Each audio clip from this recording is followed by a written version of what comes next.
South India shopping మాల్లో block buster ఆషాఢం #1 kilo sale. ఇప్పుడున్న పరిస్థితుల్లో ఫిల్మ్ జర్నలిజం గురించి నాకు ఒక క్వశ్చన్ సార్. అంటే మీరు జర్నలిజాన్ని చూస్తున్నారు, ఫిల్మ్ జర్నలిజాన్ని చూస్తున్నారు, మీడియాతో మీకు అసోసియేషన్ ఉంది, మీరు కూడా వర్క్ చేస్తున్నారు. ఇప్పుడున్న ఫిల్మ్ జర్నలిజం చూస్తుంటే మీకు ఏమనిపిస్తుంది సార్? అంటే ఈ రివ్యూ సిస్టమ్ కానీ అంటే జర్నలిజం కాదా అంటే కాదు. ఇప్పుడు ముందంటే ఏదో 4 పేపర్లు ఉంటే జర్నలిజం అనేవాళ్ళం. సార్ ఏదో 4 తర్వాత 2-3 ఛానళ్ళు వచ్చినాయి, ఛానల్ అనేవాళ్ళం. ఇవాళ ఏంటంటే సోషల్ మీడియా వచ్చినాక ఎంతమంది మనం సినిమా ఏదైనా పిలిస్తే, మీడియా పిలిస్తే 200 మంది వస్తున్నారు. వీళ్ళంతా జర్నలిస్టులు అంటే జర్నలిస్టులే అంటున్నారు. సో ఇది ఏది జర్నలిజం ఏది కాదు, జర్నలిజం మీద మనం డిస్కషన్ పెడతానికి లేదు. What is journalism, what is reporting అనే డిస్కషన్ వస్తే దానికి ఉండే తేడా దానికి ఉంది, దీనికి ఉండే తేడా ఉంది, వాట్ ఈజ్ రివ్యూ వేరే ఉంది. సో ఇవన్నీ మాట్లాడుతామంటే అది వేరే చర్చ అది. సో వీళ్ళల్లో ఎవరు రివ్యూవర్స్ కాదు, వీళ్ళు ఎవరు క్రిటిక్స్ కాదు, వీళ్ళలో మెజారిటీ అందరూ కాదు, అందులో కొంతమంది నిజమైన క్రిటిక్స్ ఉన్నారు, నిజమైన రివ్యూవర్స్ ఉన్నారు. సో వీళ్ళందరినీ మనం సీరియస్గా తీసుకోవడం అనవసరం. ఎందుకంటే వాళ్ళు యూట్యూబ్ వచ్చినాక అది అందరికీ కొంతమందికి ఉపాధి అయిపోయింది.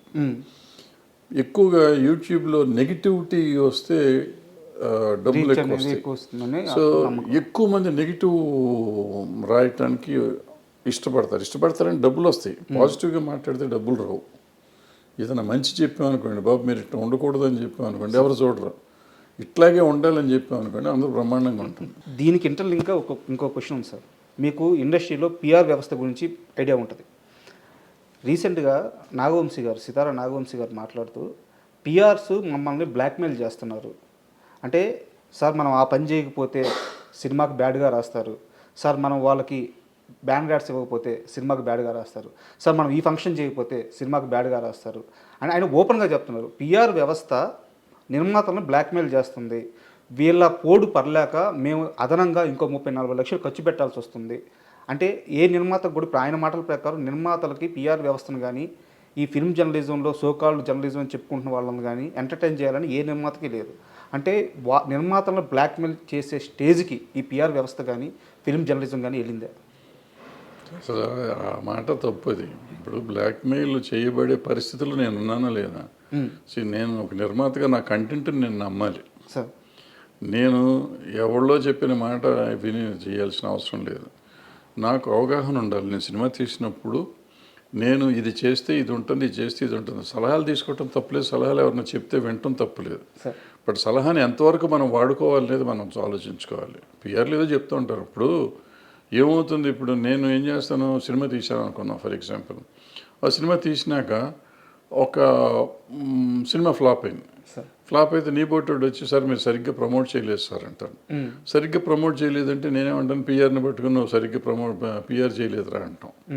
పిఆర్ చేయలేదంటే ఆ పిఆర్ ఏమంటాడంటే నువ్వు అదిగో అక్కడ కవర్ ఇవ్వలేదు, లేదా ఇక్కడ నువ్వు ప్రీ రిలీజ్ ఫంక్షన్ పెట్టలేదు, లేదంటే ఆడియో ఫంక్షన్ పెట్టలేదు, ఏదో పెట్టలేదు, పెట్టుంటే పబ్లిసిటీ అయ్యేది, లేదంటే సోషల్ మీడియా వాళ్ళకి డబ్బులు ఇచ్చి ఉండాల్సింది, లేకపోతే నువ్వు ఇందాక చెప్పినట్టు ఆడియో కొని ఉండాల్సింది, వ్యూవర్షిప్ కొనాల్సింది, ఇటువంటి రకరకాలు ఏదో చెప్తూ ఉంటారు. ఇవన్నీ చేసి ఇప్పుడు మిలియన్స్ ఆఫ్ వ్యూస్ వచ్చిన సాంగ్స్ వచ్చిన సినిమా ఉంది, దానికి ఓపెనింగ్ రాని సినిమాలు చాలా నేను చెప్పగలను, పేర్లు చెప్పగలను. మరి ఎందుకు రావట్లేదు అంటే ఏది బ్యాడ్ టాక్ అంటారు, బ్యాడ్ రివ్యూస్ అంటారు. మనకి మొన్న వచ్చిన కల్కి సినిమా ఉంది, 2.5 ఇచ్చారు చాలామంది, బ్యాడ్ రివ్యూ కూడా ఉంది. మరి అది చాలా 1200 కోట్లు 1300 కోట్లు చేసిందిగా. మరి ఎందుకు చేసింది? దేవరా సినిమా పోయిందన్నారు, దానికి 2.5 ఇచ్చారు, మరి అది 300-400 కోట్లు చేసిందిగా. సో ఇవన్నీ రివ్యూలను చూసి వస్తారు జనం, రివ్యూలు చూస్తే రారు, లేకపోతే పిఆర్ చెప్తే చేశాడు అనేది. మనం మన సినిమా తీసి సార్ వర్షం వచ్చింది అందుకే నాకు కలెక్షన్ లేవు, ఎండ ఎక్కువగా ఉంది కలెక్షన్ లేవు, మరి పక్క థియేటర్లో సినిమా ఫుల్ అవుతుంది, పక్క థియేటర్లో సినిమా ఫుల్ అవుతుంది, నా థియేటర్లో ఫుల్ అవట్లా. నా సినిమాకి ఎండ, నా సినిమాకి వర్షం వస్తుంది, కానీ పక్క సినిమాకి ఎండ వర్షం రాదా? సో ఇవన్నీ మనం వంకలు పెట్టుకున్నాం, వంకలైనా మాకు డొంకంతా తిరిగింది అంటారు. అది అంటే పిఆర్లు తప్పేం లేదు, పిఆర్లు వాళ్ళు పాప మంచి చేయాలని అనుకుంటారు. ఏమవుతుంది, పక్క సినిమాకి వాళ్ళు పాత ఇంకో పిఆర్ అది చేసి ఉంటాడు, అది చేసినప్పుడు ఆ సినిమా లక్కీగా ఆడి ఉంటుంది. పిఆర్ చేసినందుకు ఆడతారు. ఫస్ట్ మనం తెలుసుకోవాల్సిన ప్రొడ్యూసర్గా ఎవ్వరు చెప్పింది జరగదు, మనం చెప్పిందే జరుగుతుంది, మనం అనుకున్నదే జరుగుతుంది. మనం అనుకోవాలి, మనం డిజైన్ చేసుకోవాలి, ప్రతిదానికి మన ఇన్వాల్వ్మెంట్ ఉండాలి. Sir master of the film, master of the product you should be the producer. Sir అది అయితే ఇవన్నీ రావు. ఇవన్నీ secondary. Course hero centred industry, hero వలన నీకు ఓపెనింగ్ వస్తుంది. బట్ ఆ సినిమాలో కంటెంట్ లేకపోతే ఏం లేదు. ఆ కంటెంట్ ఎవరు ఎన్నుకోవాలి? నువ్వు ఎన్నుకోవాలి. లేదు నా హీరో నా మాట ఏం లేదు, ఆయన చెప్పింది నేను చేశాను, ఆయన డేట్ల కోసం నువ్వు ఎంపర్లాడినప్పుడు you are doing a businessman. నువ్వు when you are a business మ్యాన్గా నువ్వు చెయ్యి. ఇంకా నీ నువ్వు పిఆర్ని పెట్టుకున్నందుకేగా. ఇంకా పిఆర్ బ్లాక్మెయిల్ చేస్తున్నాడు అంటే ఎందుకు? పిఆర్ చెప్తాడు 30 లక్షలు కదా 50 లక్షలు ఖర్చు పెట్టమంటాడు, నువ్వు పెట్టు. లేకపోతే ఈ పిఆర్ని తీసి అసలు నువ్వే చేసుకో, ఎవడొద్దన్నాడు? దాని మీద కంప్లైంట్ ఇవ్వటం ఎందుకు? సార్ మొదటిసారి అంటే నాకు ఈ మధ్యకాలంలో మీరు మాట్లాడిన మాటల్లో నాకు బాగా అబ్జెక్షన్ అనిపించిన ఒక సందర్భం సార్. మంచు విష్ణు గారు అంటే మీకు కన్నప్ప రిలీజ్కి ముందు ఇంటర్వ్యూ ఇచ్చారు. అంటే ఆ ఇంటర్వ్యూలో మిమ్మల్ని ఆయన హోస్ట్ లాగా ఒక యాంకర్ గానో చూడలేదు. ఒక పెదనాన్న స్థానంలోనో ఒక బాబాయ్ స్థానంలోనో కూర్చోబెట్టి వాళ్ళ ఇంటి విషయాలు కూడా మీరు రండి, మీలాంటి పెద్ద మనిషి వస్తే కూర్చోడానికి మేము రెడీ అని చెప్పేసి మీకు అంత పెద్ద స్థానం ఇచ్చారు. అయితే కన్నప్ప సినిమా రిలీజ్ అయిన తర్వాత సినిమా రన్నింగ్లో ఉంది, థియేటర్లో ఆడుతుంది, అక్కడ శివపార్వతులు సెట్ కాలేదు, వాళ్ళని చూడడానికి నాకు ఇబ్బందిగా ఉంది, సో ఇలాంటి కామెంట్స్ చేశారు. మిమ్మల్ని అంత నమ్మిన మనిషి, అన్నేళ్ళు కష్టపడి అన్ని కోట్లు ఖర్చు పెట్టి సినిమా తీసి మీకు అంత స్థానం ఇచ్చి మీకు అంత ప్రయారిటీ ఇస్తున్న మనిషి, సో ఒక రకంగా చెప్పాలంటే చావోరేవో అన్నట్టు సిచ్యువేషన్ విష్ణు గారిది. అలాంటి టైంలో మీరు అలాంటి కామెంట్స్ చేయడం కరెక్ట్ అంటారా? 100% తప్పేం లేదు. ఎప్పుడు చెప్పాను నేను? 9వ రోజు చెప్పా సార్. 9వ రోజు చెప్పాను నేను చూసింది 8వ రోజు సినిమా, 9వ రోజు పెట్టా, 10వ రోజు పబ్లిష్ అయ్యి ఉంటాను నాకు తెలిసి. అంతే సార్. 10 రోజుల తర్వాత అప్పటికి అయిపోయింది సినిమా, కలెక్షన్లు అయిపోయినాయి. అయిపోయినాక కూడా చెప్పకపోతే అట్లా వాళ్ళకి తెలియాలి కదా వాళ్ళ సినిమా ఏం తప్పు. నేను సినిమా చూడలే ముందు, సినిమా చూస్తుంటే డెఫినెట్గా పెట్టుండేవాడు కదా ముందు చూసుంటే. నేను 10 రోజుల తర్వాత కలెక్షన్లు కూడా అయిపోయినాక కలెక్షన్లు ఇంకా రావట్లేదు అనే టైంలో సినిమా చూశాను నేను చూసినప్పుడు థియేటర్లో జనం కూడా లేరు, అయినా చూసి సినిమా. సో ఆ తర్వాత 1 or 2 days తీసేసినట్టున్నారు సినిమా. సో అప్పుడు పెట్టాను నేను. మీకు విష్ణు గారు ఏమైనా ఫోన్ చేశారా? నేనే ఫోన్ చేశాను, విష్ణుకి ఫోన్ చేశాను, మోహన్ బాబు గారికి కూడా ఫోన్ చేశాను. ఓకే. ఫోన్ చేసి మీరు ఈ తప్పు చేశారు, ఎందుకు చేశారు ఈ తప్పు? ఈ ఎవరు లేకపోయినా కానీ ఆడేది ఆ సినిమా, బ్రహ్మాండంగా ఆడేది సినిమా, సూపర్ హిట్ అవ్వాల్సిన సినిమాని మీరందరూ కలిసి average cinema, below average cinema చేశారు. ఫ్లాప్ సినిమా అన్నాను నేను ఇప్పటికి కూడా. ఓపెనింగ్ వచ్చింది ఆ మాత్రం. బట్ ప్రభాస్ లాంటి వాడు మీకు డేట్లు ఇచ్చి చేస్తున్నప్పుడు దాన్ని మనం నిలబెట్టుకుని ఉంటే ఎంత సెన్సేషనల్ అయ్యేది ఆ సినిమా. సో బాగా తీయటం వేరును ఒక కంటెంట్ని చంపుకోవటం వేరు. ఇవాళ చాలామందికి అర్థం కావాల్సిన విషయం, పులిని చూసి నాకు బాహుబలిని చూసి బాహుబలిని, త్రిబులార్ని చూసి త్రిబులార్ చేయలేం మనం. అంతే. మనకి ఈ కాళహస్తి మహత్యం కానీ భక్త కన్నప్ప కానీ 2-3 వర్షన్స్ 4-5 వర్షన్స్ తీశారు. ఇప్పటికి 10 సార్లు తీశారు సినిమాలు. తెలుగులో 2-3 సార్లు వచ్చినా మిగతా భాషల్లో కూడా తీశారు. సో అది అన్ని సార్లు ప్రూవ్ అయిన సినిమా. మరి ఇప్పుడు యావరేజ్ ఎందుకయింది?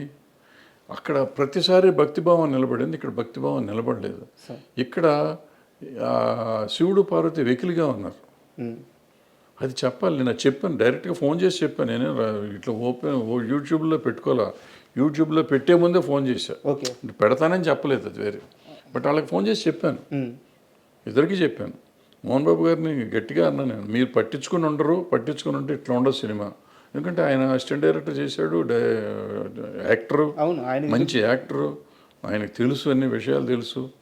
మరి పట్టించుకోకుండా భక్తి లేకుండా సినిమా తీసి భక్త కన్నప్పని వారియర్ సినిమా చేస్తే ఎట్లా ఉంటుంది సినిమా? ఆ సినిమా రేంజ్కి ఆ సినిమా ఆడింది ఇవాళ. బట్ అదే ప్రభాస్ గారిని వాడుకొని చేసినందుకు చేసిన ప్రభాస్ క్యారెక్టర్ చాలా బాగుంది ఆ సినిమాలో. కానీ ఎప్పుడైతే ఎవరైతే శివుడు భక్తుడైన, శివుడే సరిగ్గా లేకపోతే ఇంక భక్తి ఎక్కడ వస్తుంది? సో క్యారెక్టర్ ఫిట్నెస్ ఒకటి కావాలి. వచ్చి అనామకుడిని పెట్టినా పర్వాలేదు, బాగుండేది. ఈ అనవసరంగా ఈయన పెట్టి డబ్బులు బొక్కది. ఆ డబ్బులే ఇప్పుడు నష్టం వస్తాయి. ఒకవేళ నష్టం వస్తే వాళ్ళిద్దరికి ఇచ్చిన ప్రతి రూపాయి నష్టమే నా లెక్కలో. అంటే సో అందుకని ఇప్పుడు మీరు అన్నారు, మీరు ఇంతకుముందు కూడా అన్నారు, నాకు ఈగో అనో లేకపోతే కోపం అనో ఇంకోటనో మన వాళ్ళకు కూడా మనం చెప్పకపోతే ఏంటి? ఇది కాకుండా నన్ను సీనియర్ ఇంతకుముందు అడిగారు మీరు ఈ ఇండస్ట్రీ కోసం ఏంటని. ఇండస్ట్రీకి ఈ పాఠం చెప్పాలి. ఇది నేను చెప్పకపోతే నాకు తెలిసినంత వరకు తప్పో ఒప్పో నేను చెప్పింది చెప్పకపోతే రేపు ఇంకోళ్ళు తీస్తారు, ఇటువంటి ఇంకో కన్నప్ప తీస్తారు, సార్ అది ఫ్లాప్ అవుతుంది. మీరు పాండురంగ మహత్యం తీశాడు రాఘవేంద్రరావు గారు, పాండురంగాన్ని, ఆయన ఇలాగే తప్పులు చేశాడు, అది పోయింది.